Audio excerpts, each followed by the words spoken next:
Hey everybody, welcome back to the channel. Today we are joined by the amazing MonsterDface. And last night I posed a question on Twitter. Who has had the greatest run in Fortnite history, right? When we're talking about all-time great runs in Fortnite history, you know, we're looking at what team, what individual had a stretch of tournaments where it just seemed like they couldn't lose, back-to-back wins, top three placements in a stretch of 5 tournaments plus, who just has had, a magical run that we all remember. And it seemed from what Twitter said was like MMB, right? That was the most common run that, people referred to. But we're gonna get into things, right? Because as much as MMB had an amazing run, and the question today is, did MMB have the best run in Fortnite history? There are many other great runs that we've got to acknowledge, right? I think dating back to one of the OG first runs we've ever seen in competitive Fortnite. I want to talk about Vivid, right? Back when he was called Not Vivid, in fact, right? Playing in Summer Skirmish. He seemingly was winning everything he was playing, right? He was getting first places left, right, and center. And, he put himself in a position where people genuinely back then thought Vivid's going to be the best player in competitive Fortnite going forward, right? And that's one of the earliest ones. If you look back in more recent times, we had late 2019, Benjyfishy, Wakey, both had incredible cash cup runs. Benjy was winning cash cups back, left, right, and center, back to back. I think if I actually look at it here, he had second place, fourth place, second place, sixth place, third place, second place, sixth place, right? In just back to back events. Absolutely ridiculous stuff. And a similar thing with Wakey, man. Wakey, after winning the squad FNCS with Svenskana, he came 9th place in the Cash Cup, first, second in the War Legend event, second in Winter Royale. Just absolutely ridiculous stuff there from him as well. Monster, when it comes to great runs, what comes to mind for you?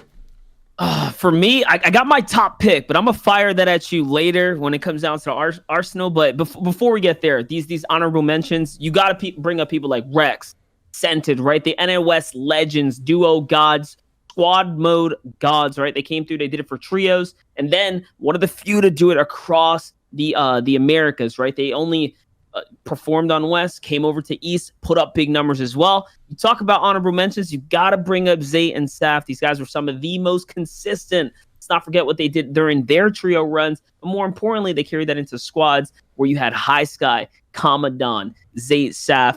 And in recent times, let's give a big shout out to, man, people that are doing it in today's day and age for solos.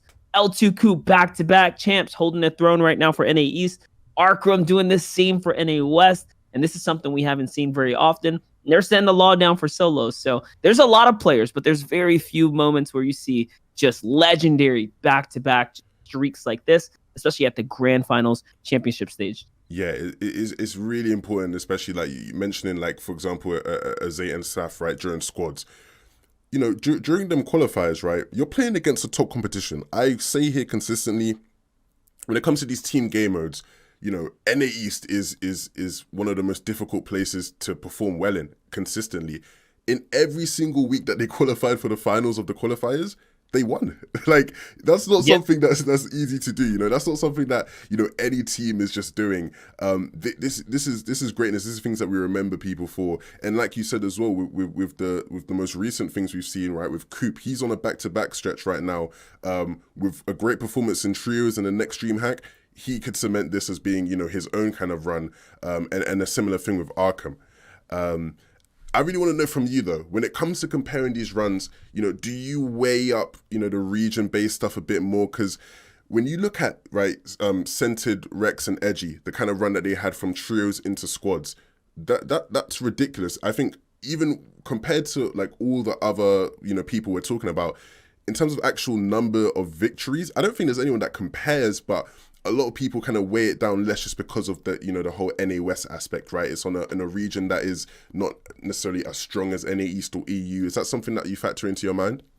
Well, it's hard to hold any credibility to that because, yes, the player population may be smaller. Maybe it's not as densely packed with high tier, high caliber as EU, but people forget that when it came down to the World Cup, when the best of the best were at the round table, dude, West was up there at the top, like hands down, and they had some of the smaller representation coming into World Cup, but the percentages of where they came out towards the top, they were up there. And then just speaking about, Rex and Sentis specifically, they're one of the few people with the guts to play on another region and just show like, hey, listen, we're not just doing this on West because West is easy. Like, we could do this on East too.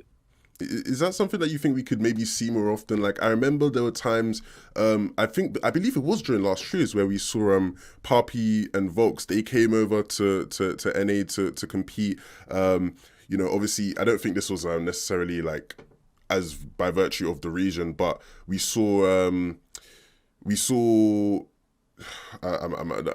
the name of my man right now. From NA, Sebi from NA East, he obviously came and he's been playing on EU, and he had a decent season last season as well. Is that something you think we could see more? Obviously, we'd get the chance to see more international competition if we had the ability to see lands, but that's not a thing we have right now. No, like look at DreamHack, the California one, right? DreamHack Anaheim. You have people fly in internationally and then show up to represent. Even I think was it Repulse God who came like top. It might have been 4th place or something like that from across the regions as well. So yeah, absolutely. If there's lands, there's international competition. The best of the best are going to want to step up to the plate, man, and they're going to come through and do it. And it's they have to because the community, just look at that. Everyone shoots down the regions. They don't believe in them. So you got to come up to the lands. You got to prove it. Yeah, 100%. Now, right, we mentioned all of the really great runs that come to mind, right? And I'm sure we've missed some of the other regions, but when it comes to the most impressive run we've ever seen in competitive Fortnite history, Monster, who you going to give that to? Do you think it's MMB? I saw you shaking your head a bit earlier. How are you feeling about that one? Absolutely not. Listen, I'm giving it to the most. Listen, I think it's the most legendary duo alive, Stompy and Shinken. People forget that these guys laid the law down on the World Cup duo qualifier run. And you know what? People credit them or give them a lot of slack for not coming in top 10 during grand finals, but they came 25th place. It is what it is. But come on, man, they still stepped up, man. Everyone has their bad day. Everyone runs out of luck at some point, but I think Stompy and Shinken have some of the most impressive track records, and Stompy specifically. We're gonna get into that too. Look, I see where you come from on that platform there, right? When you look at the World Cup duos, going into the grand finals, right? It was almost like everybody had them pinned down to take the whole thing. When you're literally consistently winning the qualifiers, it's crazy impressive. But I'm sorry, man. I'm just gonna have to give it to MMB. I'll be real. Mongraal, Mitr0 and Benjy. Can we just? You're forgetting that they pulled an impressive run off of one of the most broken draw spots of all time. Like, how can you credit them when they were literally gaming the system landing at what was it? Was the retail roll drop? Is this what you're basing your facts on? Listen to me here. When you have a trio, right? When you have a trio that is one of the most fragging intensive dude, Mitr0 super fragger, Mongraal at the time another super fragger, Benjy, poising himself to be one of the best players in the world, and they're going out and they're winning 65 grand every week, just completely stomping EU. They made EU look like arena. They were completely stomping everything. And I know people say, hey, look, they had the best loot in the game, retail was broken, there were zombies in the game. Land there. There were people that tried to contest him. There were people that tried to land there. And what happened to them? They got rolled. They got stomped. Because at the end of the day, you couldn't do anything about Mongraal, Mitr0 and Benjy. I think their trio run is one of the most ridiculous things we've ever seen. I doubt we'll see, people be able to replicate that, especially just the feeling behind it. If you remember back to them times, it was just a given. They're going to win everything that they play. Cash Cup, trio qualifiers, it was absolutely insane. And of course, they didn't win grand finals, which everyone expected them to do. And there were issues with that when it came to Kiriashi's trio landing on them and whatever.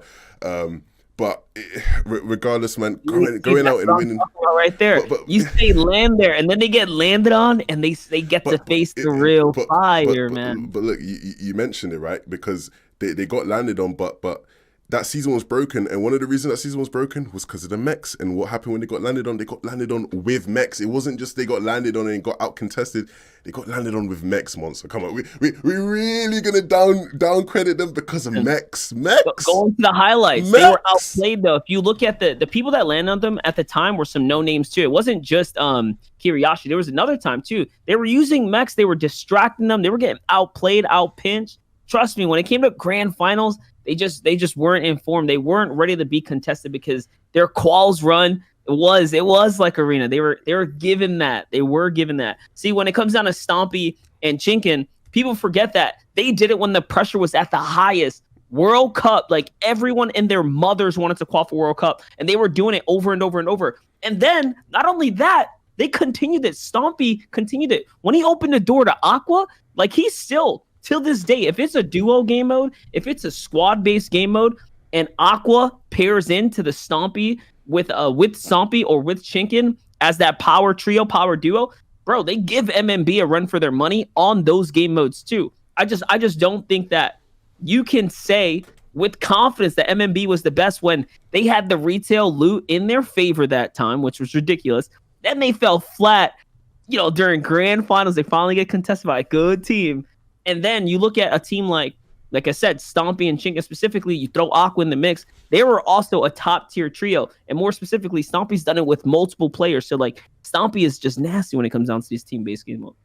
Hey, look, I hear you on that one. I think this is going to have to be one of them things where we let the people decide. Guys, let us know who you think had the most dominant run in Fortnite history. Leave some comments down below. I appreciate you, Monster, for hanging out with me, talking about this. His links will be in the description. You're killing it over at Practice Server and on the main broadcast, in every single aspect, the VOD reviews, everything. You're a jack of all trades. We appreciate you here, Monster. Thank you very much. Hope you guys enjoyed the video. We'll see you guys soon.